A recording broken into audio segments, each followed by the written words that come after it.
आताच्या पिढीमध्ये या मुली आहेत ना, त्या सुद्धा नवरा सुद्धा त्यांना म्हणतात, हे मला आवाजावं घालून बोलू नको, मला असंच बोला, अरे तुरे हे येडपट केली नव्हती.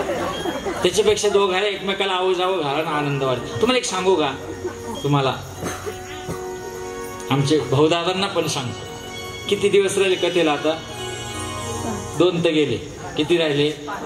5 दिवस तुम्ही तुमच्या घरी तुमच्या पत्नीला आवाजावं घालून बोला. 5 दिवस, उद्यापासून लगेच. अहो चहा द्या, अहो पाणी गरम केलं का? फक्त एक टेक्निक वापरा, इतका आनंद मिळेल तुम्हाला जीवनात या 5 दिवसात.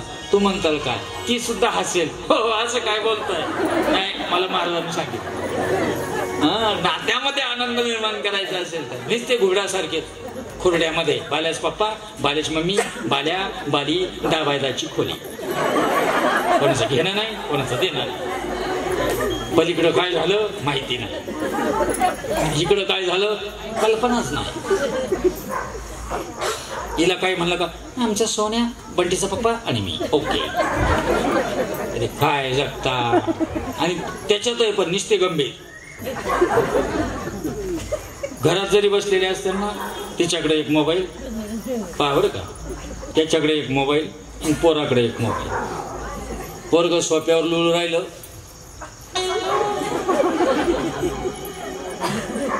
हा टीव्ही पैसे आहे ना, खुर्चीवर 2 खुर्चीवर एका टांगड्या पसरून बसले, आणि ती किचन मध्ये आहे ना, भाजी चालू आहे ना, असाच चालू.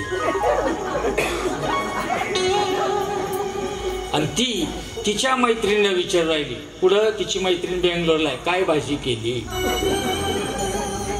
आणि हा इकडून वडू विचार राहिला, अरे काय केलं स्वयंपाकाला? का बसावं, काय उपयोगाचं येणार? घरात असून घरातले नाही राहिले हो.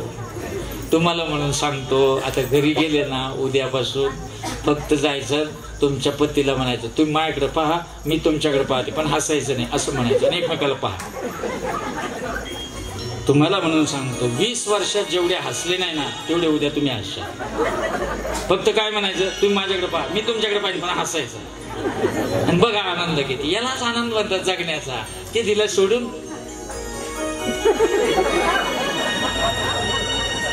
काय, गंभीरपणा सोडा.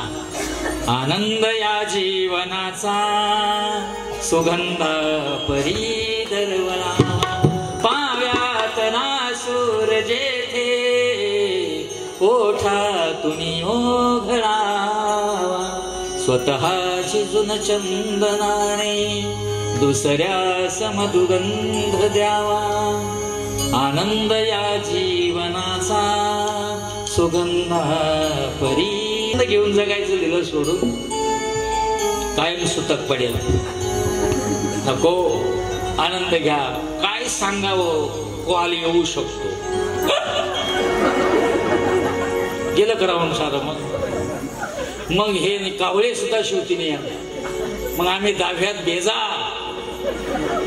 कावळा शिवण. आता काय, एका 10व्याला गेलो आमच्याकडे, आणि परिचयाचं घर नीट आहे का बरं का, कसं असतं बघा. कायम तिथे मी जात येत असायचो, आणि त्या मित्राचे वडील आहे ना, कायम मला शेतात दिसायचे. आणि शेतात आहे ना, बांधाच्या कडालाच कायम त्या एक पावडं घेऊन नुसतं कोरायची सवय. अख्खं आयुष्य तिथंच गेलं, आणि बांधापाशीच नेलं ते पावडं. ते उन्हाळ्यामध्ये असं तासत होतं, आणि त्या भेगाडलेल्या रानात नाग निघाला, नागाने दंश केला, तिथं मरून पडलं. आणि त्याचं दाव माझ्याकडे. तो मित्र एक खोडीचा, तो म्हणे जोपर्यंत कावळा शिवत नाही तोपर्यंत प्रवचन बंद करायचं नाही. माझं चाललं अंतकालेचा मामेवर स्मरणयुक्ता कलेवर. अहो 9 वाजले, 9:30 वाजले, 10 वाजले, कोरडा पडलो मी. पण म्हातारा शिवाना तोय म्हणा, चालल्या आवरायचं नाही. आता काय करा, मग मी त्याला बोलवलं इकडे.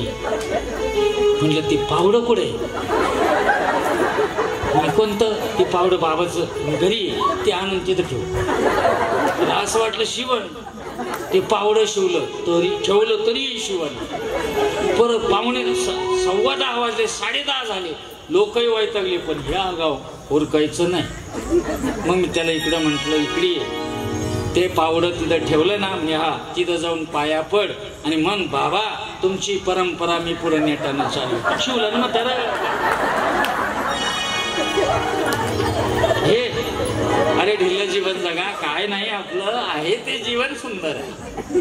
कारण ह्या जीवनामधला आनंद घ्यायचा असेल ना, तर जे आपलं शाश्वत आहे ना तेच खरं आहे, बाकी सर्व खोट आहे. लटिके ते फेडा, लटिके ते फेडा, लटिके ते फेडा, लटिके ते फेडा, लटिके ते फेडा, लटिके ते फेडा.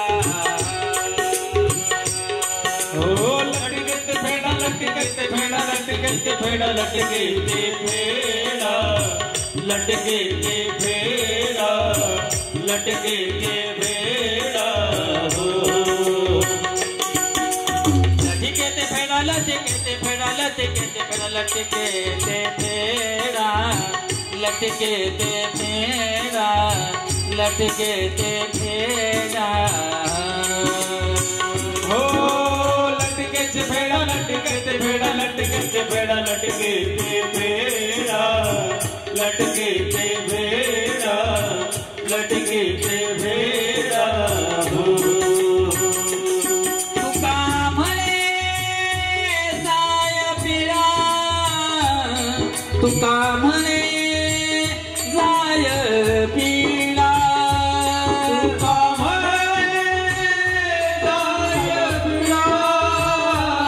तुका म्हणे जाय पिढा. लटिके ते फेडा, लटिके ते फेडा, लटिके ते फेडा,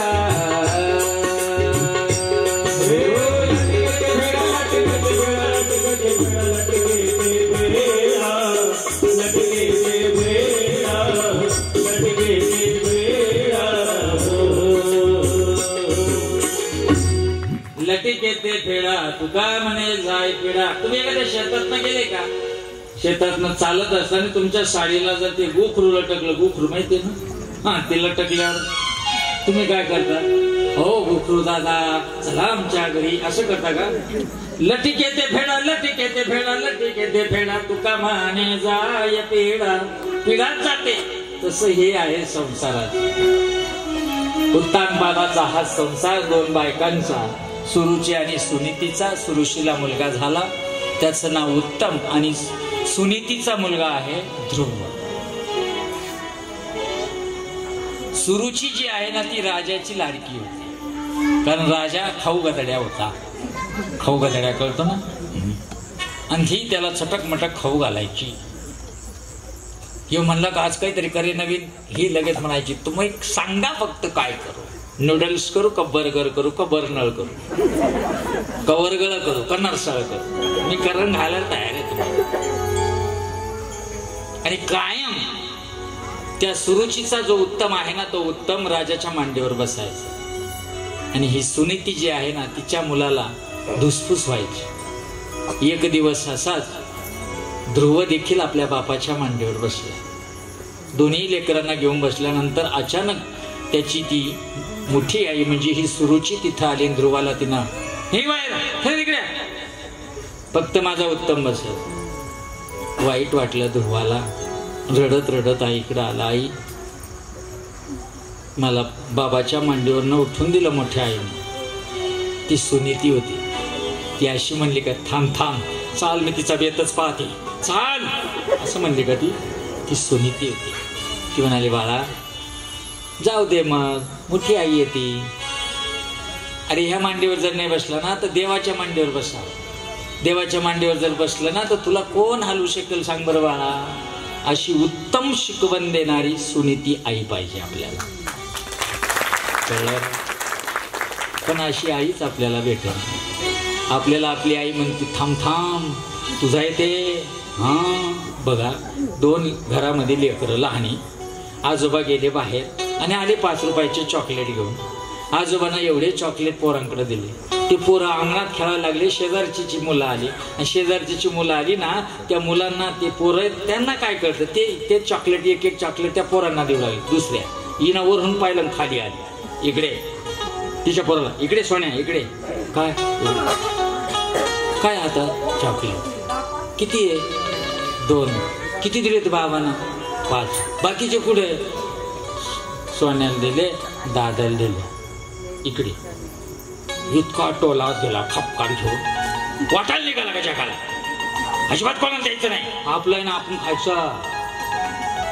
अशा शिकवणी दिल्या तर कसं व्हायचं? काय झालं? तुमचं इथलं सांगतो सूर्यनगरचं. मला एका जणांनी सांगितलं काल.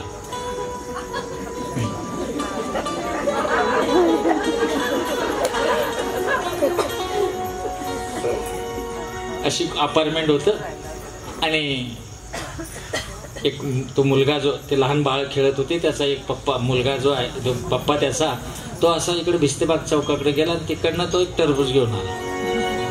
टरबूज घेऊन आला मस्त. पोरं अपार्टमेंट मध्ये खेळत होती खाली.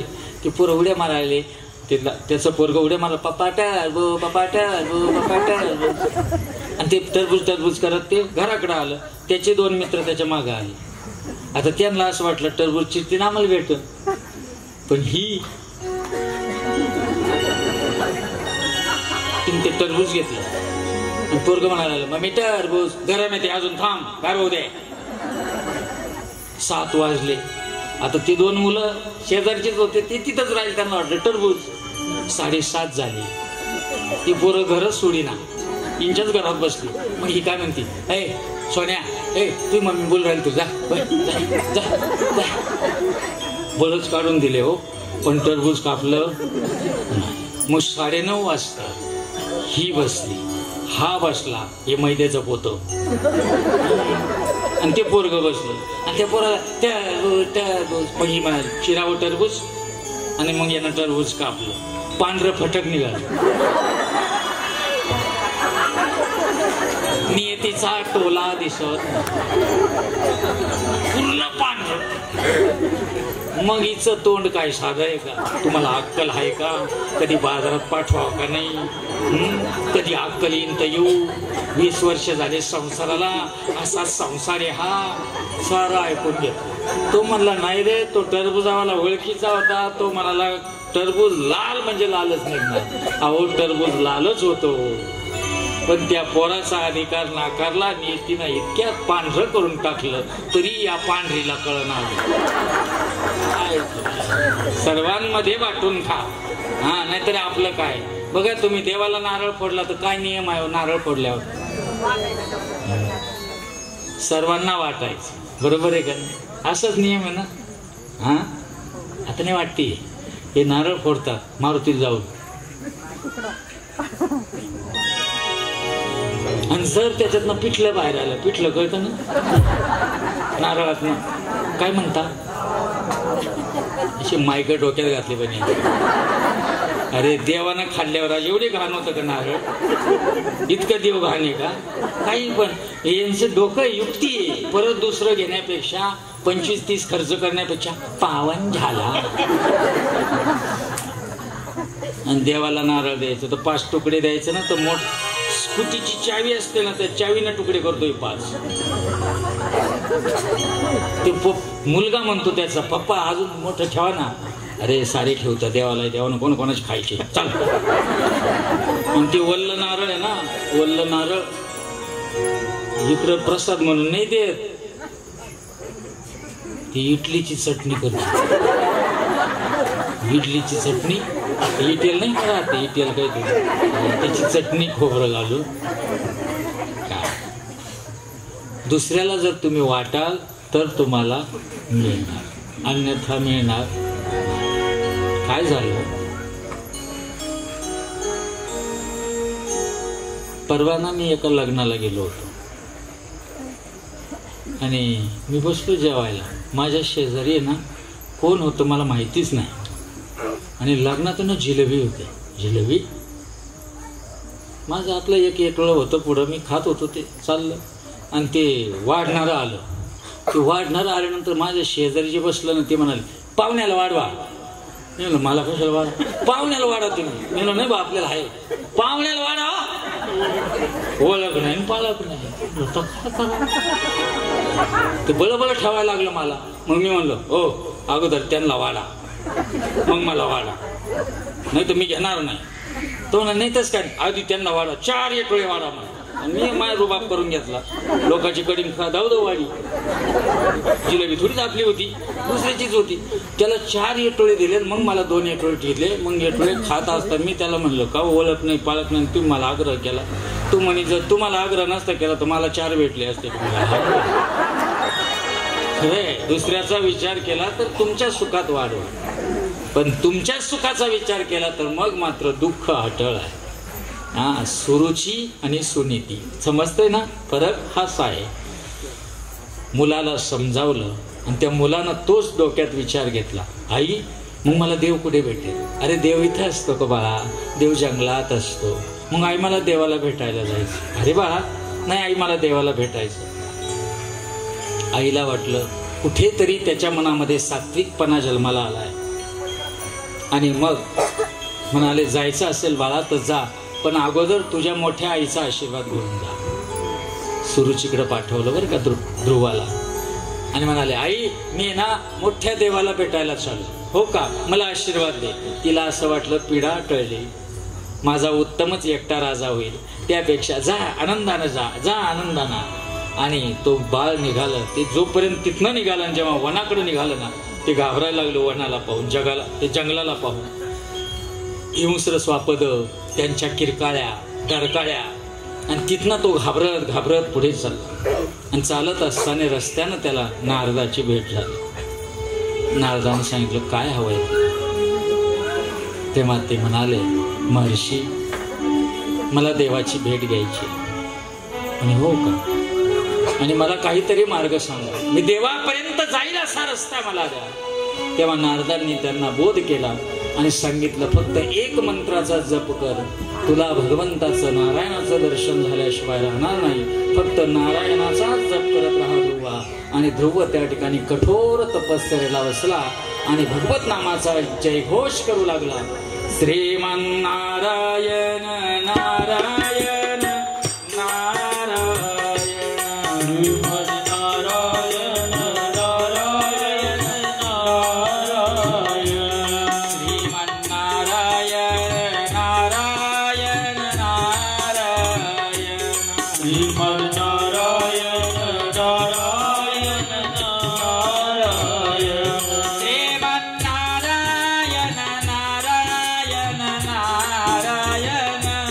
Free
तपश्चर्या सुरू केली.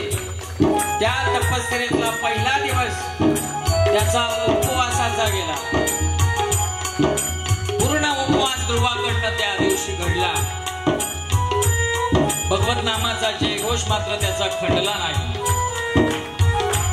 3 दिवस त्यानं फलाहार केला. नंतर 6 दिवस त्यानं अखंड भगवंताचं ध्यान केलं.